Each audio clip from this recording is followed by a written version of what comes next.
Commander! Commander, wake up! It's good to see you alive. Come, quickly. Let me show you the new tanks I brought.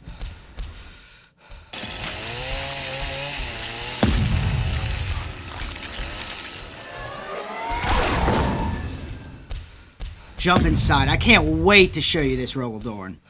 Scooter, where did you get those? Commander, take a seat. Make yourself comfortable. Would you like some spaghetti? Machine Spirit, 2 spaghettis. Preparing spaghetti. Commander, I think the best thing to talk about first is the turret. And we'll move on from there. We have quite a bit to cover, and we'll cover some of the stuff like movement. The turret has 2 options. Both come with a heavy stubber, and the first option we're going to cover, the Oppressor Cannon. Effective at long range, it has D6 plus 3 shots, a 12 strength, minus 2 armor penetration, and a solid 3 damage with blast. It's great for anything from infantry to vehicles. It also comes equipped with a coaxial cannon. Great for lead infantry, but can shoot into vehicles if necessary. The second option, the Twin Battle Cannon. Now this is a solid weapon. D6 plus 3 shots, 10 strength, minus 1 AP, and 3 damage. It can be used against infantry, but with a strength of 10, the twin linked becomes redundant. And you're better off with a Leman Russ battle tank for rerolls to hit. Now what this gun excels at is shooting small walkers, armigers, war dogs, but you'll need a Leman Russ exterminator to really bring it home, or if you want to shoot into, let's say, dreadnoughts. And for tougher vehicles, there are just better options. Now let's talk about the hull. This is what makes the Rogal Dorn as strong as it is. And this is also where the biggest variety of your weapons comes in, and it is what makes it a moving fortress. Now the Rogal Dorn is covered in a blade of plating, and this helps it brush off even the strongest incoming attacks. Its ability, a blade of plating, can be used once per game, and it changes an incoming attack to 0 damage. Now, it only works for 1 attack, and it does not work on devastating wounds. Now, this ability is not declared active until after an attack is allocated to the Rogal Dorn, meaning after a successful wound roll. But remember, once you use this ability, even if you succeed at the armor save, that ability is used up and it's gone. Now, this is best used against any large anti-vehicle shooting. Anything D6 or D6 plus. When used correctly, it makes the Rogal Dorn extremely resilient to any incoming shooting attacks. Scooter, don't touch, what have I told you about touching stuff? Your biggest threats are going to be anything with the anti-vehicle keyword, specifically Terminators and Carathon from the AdMech. These are bad targets for the use of a blade of plating. Defensive stratagems can save you here, but there are not many to save you from melee.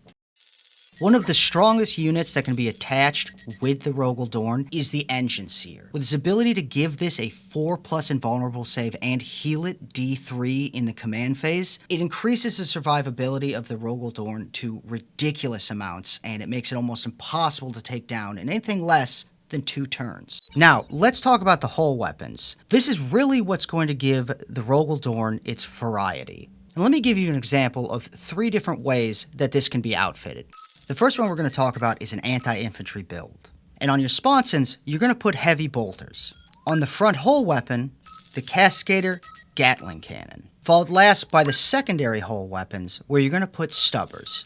Now, it's important to remember for this, to really be effective, this will need backup from either a Hellhound or a Leman Russ Exterminator to make up for the very bad armor penetration you're going to have. However, this will destroy a lot of infantry. The only downside is, it's a lot of points to pay just to take down infantry. The next loadout is anti-vehicle, and this is my preferred build. And it's probably not the most efficient loadout, but it draws more of my opponent's firepower because they think it's even more threatening, and that is what I want. So for the sponsons, we're going to put multi-meltas. On the primary hull weapon, we're going to put the Pulverizer Cannon. Now this is a very swingy weapon, and if there's one I would change, it would probably be this. And on the secondary front hull weapon, we're going to ditch the stubbers and we're going to go with meltas. And for the last loadout, it's a mixed build, providing solid anti-infantry and still having a lot of threat to vehicles. This is probably the most point-efficient build. For the sponsons, we're going to stick with the multi-meltas. For our primary front hull weapon, the Castigator Gatling Cannon. And on the secondary front hull weapons, we're going to switch back to the Stubbers. And our next part we're going to cover is going to... Scooter, what is this? Is somebody shooting my tank?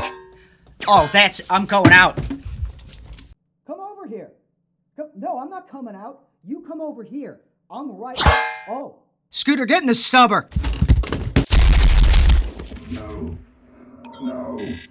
I will never yield. Now let's get back to what we were talking about. Movement and deployment of your Rogal Dorn. You can be a little bit more aggressive with this tank's deployment. I still recommend deploying it in cover, but if your opponent can see it on the first turn, it isn't the biggest deal. On a smaller map like Dawn of War, you'll be able to bring this from your deployment zone onto an objective almost immediately.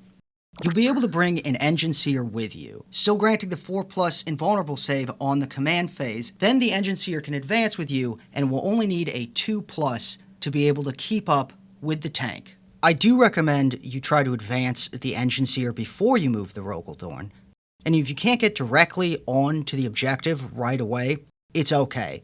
Even if it takes 2 turns, you're still doing what you need to do. Often, when this tank gets charged, they'll try to get around it and get to the Engine Seer. And that's actually a better situation than you might think. Now, the Engine Seer should be visually hidden from your opponent, making sure not to keep it up against any terrain pieces. The reason for this is because if they charge the Engine Seer, even if he dies, you'll be able to move the Rogal Dorn, and they'll be in a kill zone to be targeted by any number of your other units. And if you're up against a terrain, that means they'll be able to kill you through the terrain, you won't have line of sight, or they'll be able to consolidate behind the terrain if it's on the objective. This is a huge points trade-off in the benefit of you every time. I primarily use this tank as a sponge to absorb fire, but there are other ways that you can use the Rogal Dorn. Bringing it in from reserves is going to prioritize your shooting more than its ability to absorb fire. And if you do that, that is probably how you want to think of this tank, as a shooting platform. And this is an excellent thing to put in reserves. It will cause a lot of problems coming in from the sides because of its large amount of firepower. The Rogal Dorn also works as a great tank to patrol between objectives to support anything that's sitting on them. In fact, it's one of the best tanks at it.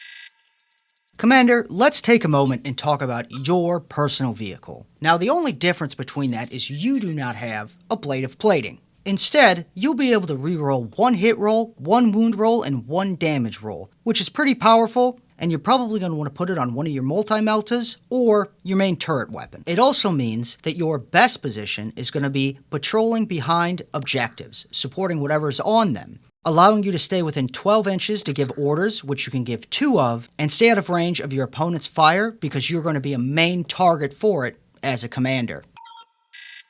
A lot of the times, when other people shoot this tank, at first, they don't always realize how tough the Rogal Dorn is. And most of the time, in a shootout between 2 vehicles, the Rogal Dorn is going to come out victorious just because it can stay alive a lot longer. But always remember, if something wants to be in combat with your tank, you don't want to be in combat with that. And the last thing I want to talk about are detachments with the Rogal Dorn. Now, the Rogal Dorn works really well in any detachment, but it stands out in 2 detachments in particular. Combined Arms, where it gets lethal hits against vehicles, which is very strong, and you're going to always want to use multi-meltas when running this. And Hammer of the Emperor, which is the Imperial Guard's tank detachment. It's going to allow the Rogal Dorn to auto-advance 6. If you do this, the Engine Seer might not be the best idea, because he won't be able to keep up, but you can still run it and slowly move up the battlefield.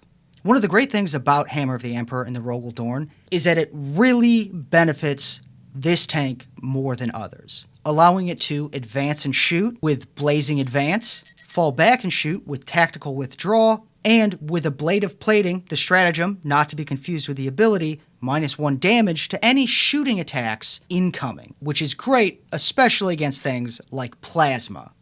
Commander, before I leave you, there's a couple things I want you to remember. First, When measuring to your tank, the sponsons and turret do not count as the hull, and you do not measure them. 2. Your spaghetti's ready. Spaghetti complete. And 3rd, remember that being too defensive is the slowest path to defeat, and that taking risks is how we learn.